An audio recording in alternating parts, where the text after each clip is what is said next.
Welcome to Conversations with Cal, where real stories spark real impact. I'm Cornell Calhoun III, and right here in the heart of Cleveland, we sit down with leaders, creatives, and visionaries who are shaping our communities and inspiring change. From personal journeys to powerful ideas, these conversations celebrate resilience, purpose, and the voices that move our city forward. This is dialogue that uplifts, connects, and challenges us to grow. Welcome to Conversations with Cal. Greetings, Cleveland, and welcome to Conversations with Cal, the show that initiates engaging conversation. I'm your host, Cornell Calhoun III, and I am thrilled to be at the Esperanza, a wonderful organization that turns opportunities into reality.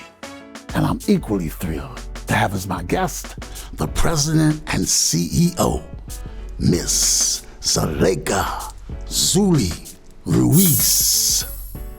Zully, welcome to the show. Thank you for having me. I'm so honored. Let's start a conversation. Great. So tell me how you got your nickname, Zully. That was actually my grandma. My grandma actually, there was this TV novelas called soap opera in English. So she was watching a soap opera and she told my mom to name it Zulayka and then Zully. That's how I got it, my grandma. I was just wondering. Yes. Esperanza. Mm-hmm. What is the mission of this wonderful organization? Our mission is to empower the community through education. That's how I can articulate the mission we have. So we, as an organization, transform life out there with the services we provide, ensuring that the community and the constituent have access to quality programs, to quality opportunities, and they can thrive in the community. And you work for Esperanza from the ground up. How did you feel when you had the opportunity to be president and CEO? That's an incredible story. Yes, for me it has been an honor and a pleasure. I started this journey 15 years ago through the Family Engagement Program. I was asked to do a family engagement program that never existed at Esperanza. That's how I started. From there, the program grew to the Adult Learners Program through a great management we have right now. Eventually, I was the manager, then assistant director of programs, then director of programs, interim for Esperanza, and now named as a president and CEO. For me, it's just an honor and a pleasure to continue servicing this amazing organization. And here is the first floor. Here is where the people come first. And this is Sonia. Yeah, this is Sonia. She is the face. You see one of the faces you see when you come to the first floor. This is the person who pretty much does the magic, whether it's enrolling people in the program, but also doing referrals out to the community. Esperanza means hope. Yes. Did I do my research right? Yes, you did.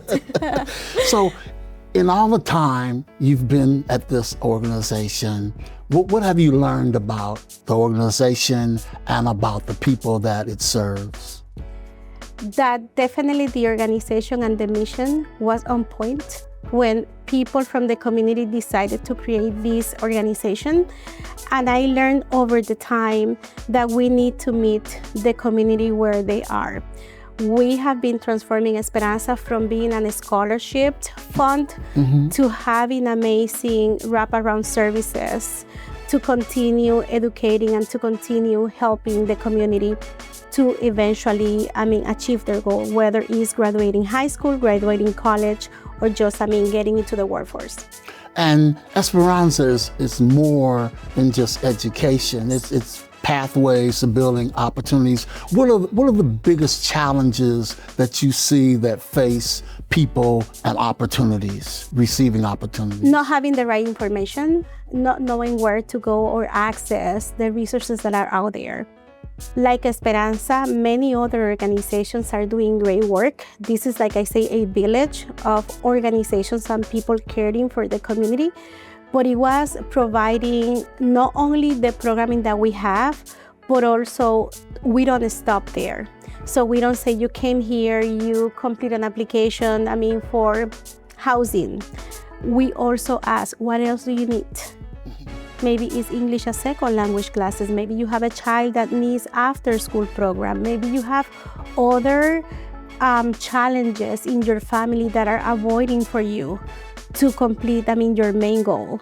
And maybe you need daycare and you don't know that there is a vouchers if you work and you don't have the resources. So for me, it's just ensuring that we have the programs we have, but we don't stop there. We also like to look at the root cause of what is stopping that family, that student, that individual to achieve their goals. And what are some of the programs that are available at Esperanza? We have youth program component where we do after school and in-school program. Those programs has leadership component, post-secondary component, social emotional skills. We get the students, we kind of create a pathway with them. We also have the summer programs where we extend what we are doing during the school year with the youths and the kids. So we transform that and we continue that during the summer programs. We also have the post-secondary program. We have a scholarship that we provide every year to college students. We prepare the students from when they begin college all the way to their journey when they graduate, whether it's a 2-year, whether it's a 4-year college pathway, so we are there for them. And the other program we have is the adult learner programs. That program is more for the adults in the community. We are part of the Tri-C Access Center with Cuyahoga Community College, and we provide free certificates in different areas for the community. We have English as second language classes, we have GED in Spanish. We have also family engagement workshops where we teach the parents how to navigate the school system here in Cleveland or in Ohio. This is our 4th floor, is where we primarily have offices, administrative offices. We're gonna go down to the 2nd floor where we mostly have the programming happening there. 2nd floor, welcome to the 2nd floor. This is Carlos Alvarado, the master of the adult learner programs. So he pretty much, with his team, are in this floor. Here we have the ESL program happening, the biggest classes. We have over there the staff and the board of Esperanza. Now we're talking about 43 years, Yes. four decades of Esperanza. What do you think in the future the organization has done so much? What can it do differently, or what can it do better in your estimation? I think definitely we need to continue listening to the community. Being 43 years in the community takes a lot of listening, takes a lot of transformation, takes a lot of going and stepping out of the comfort zone. And for me, where I see the organization is, first of all, owning their own home. We are here, but this is technically, we are rented here, so we want to buy a home for Esperanza. And I see Esperanza expanding to other neighborhoods, expanding to other maybe cities where the community needs a place like Esperanza. So I see Esperanza being bigger and bigger and achieving more in the community. Now, one of the elements is like workforce readiness. What do you believe young people, what skills do they need now to be successful? One of the things they need to know first what they want to do. One of the things we do through the youth leadership program is creating a goal smart sheet. So they need to know, or they need to articulate in that form, what are my goals? Not your parents' goal, not your teacher's goal, your goals. And from there, we teach them college. This is what college will offer. But this is also traditional pathways that you can take. These are certificates that last, maybe some of the kids, they want something faster. or they are thinking about, I want to be a YouTuber, I want to be a streamer. Okay, what that takes, can you go to Tri-C, and can you take something in visual arts? So it will help you to create your videos. It will help you to create your, whatever things you want to do, gaming. So we sit down with them and kind of we start like decompressing the goals they have. And eventually, some of them, they want to be welders, or they want to be like pipe fitters.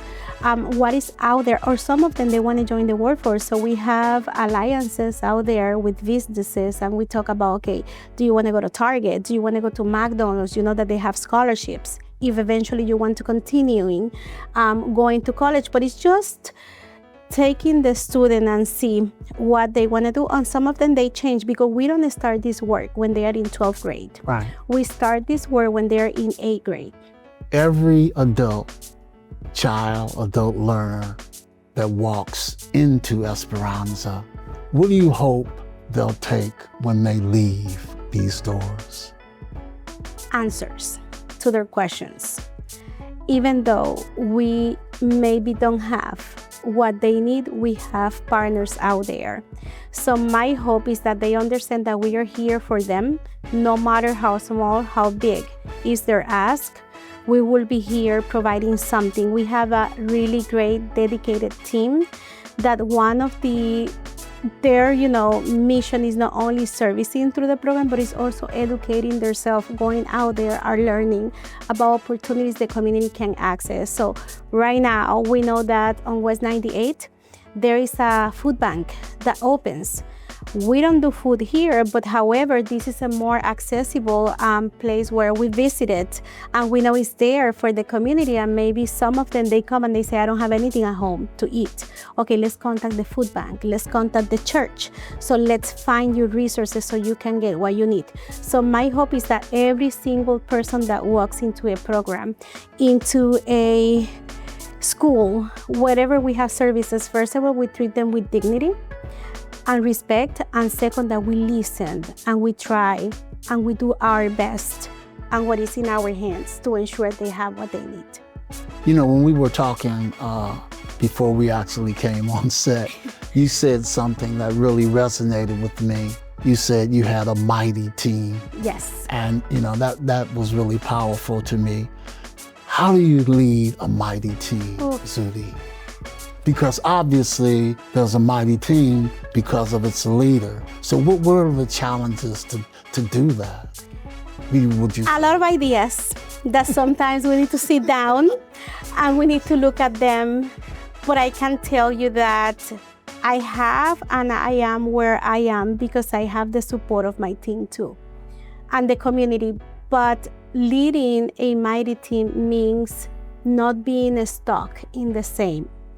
So not because this year we did something in this way, next year is going to be the same. They're always challenging for more, which leads to the quality programs we have. So we don't have an static team that says, okay, we are going to do this and we have been doing it like that for over 5 years.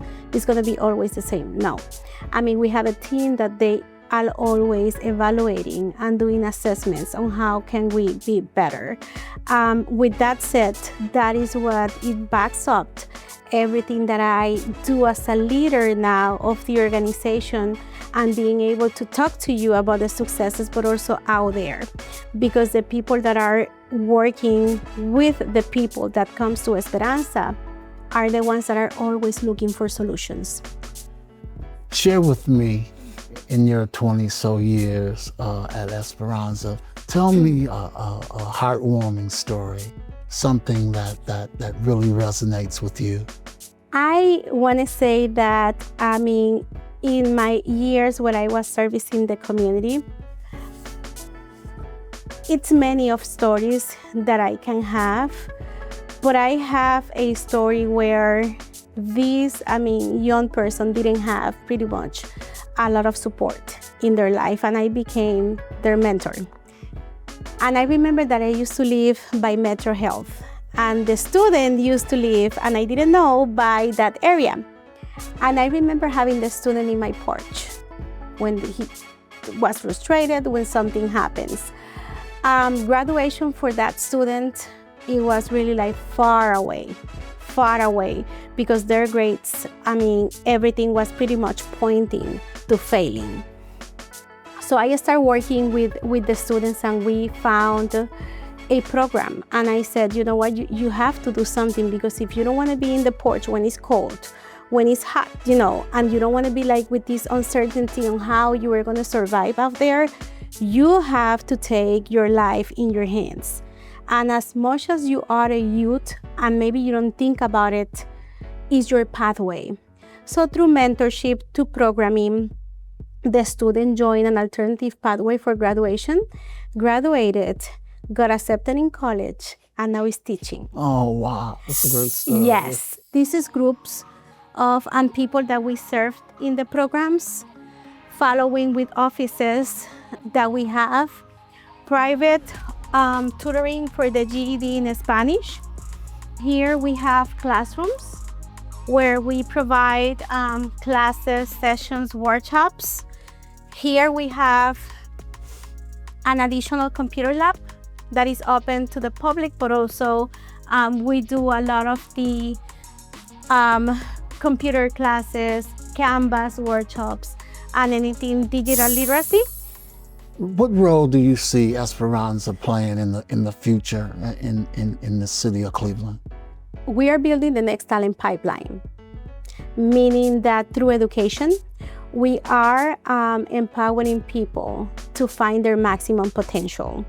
We are working with them not only to dream about goals, to achieve those goals, to see themselves in positions where maybe they never thought they will get there. If you ask maybe the Zulayka that it was growing up, never thought I will be leading an organization. Because sometimes that is not in the plate. You don't see yourself.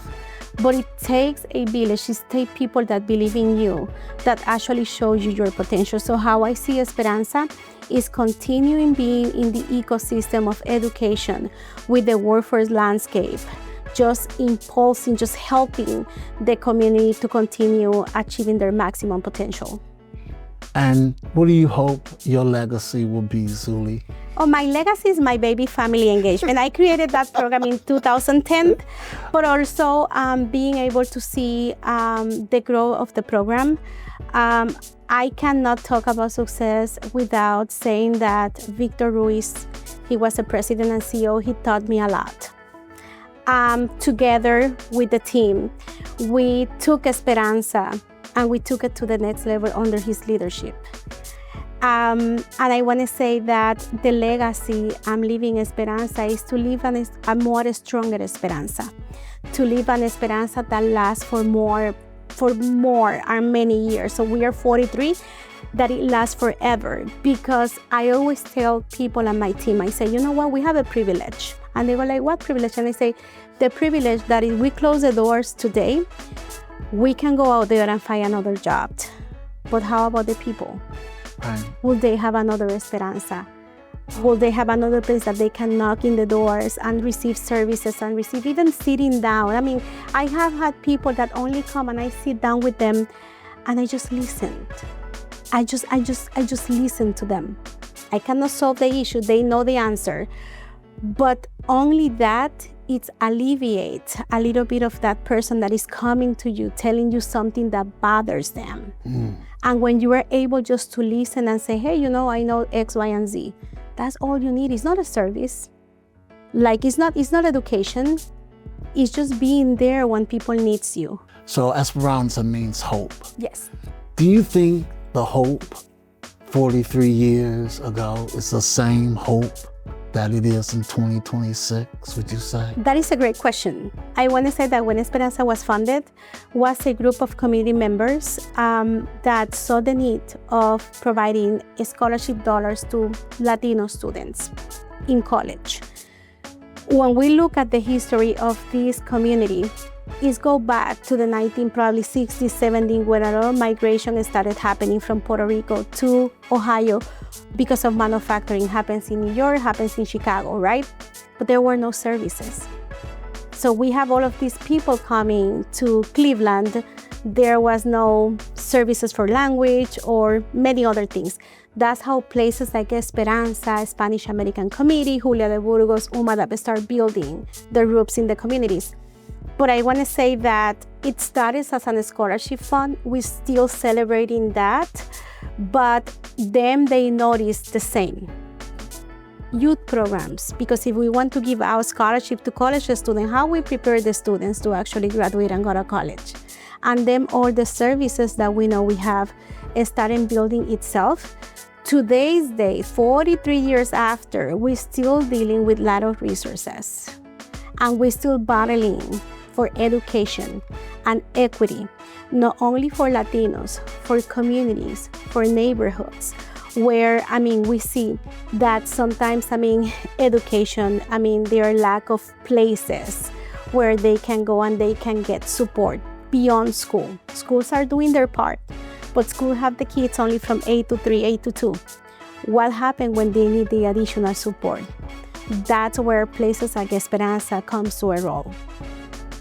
Thank you so much Very for welcome. being on the show. I'm so honored to have you here. It's my pleasure. It's my pleasure. Let's do some rapid fire, Zully. I'm scared. Your greatest inspiration? My daughter. Most important quality of a great mentor? That can listen. College or career first? Both. One skill that every young person should possess? They need to be humble. Best advice you've ever received from a mentor? Continue even though you don't see the light. One thing every parent should tell their student, their child, That they love them, but they have to be accountable. Favorite part of this job at Esperanza? Oh, waking every day to feel that I'm not working, that I am just enjoying what I'm doing. I can tell. Yes, I loved it. Zully reminds us that the mission of Esperanza is to empower people, strengthen families, and transform communities. I'm Cornell Calhoun III for TV20 We Are Cleveland and Conversations with Cal. Until the next time, Cleveland, stay focused, stay inspired, and stay engaged in the spirit of conversation.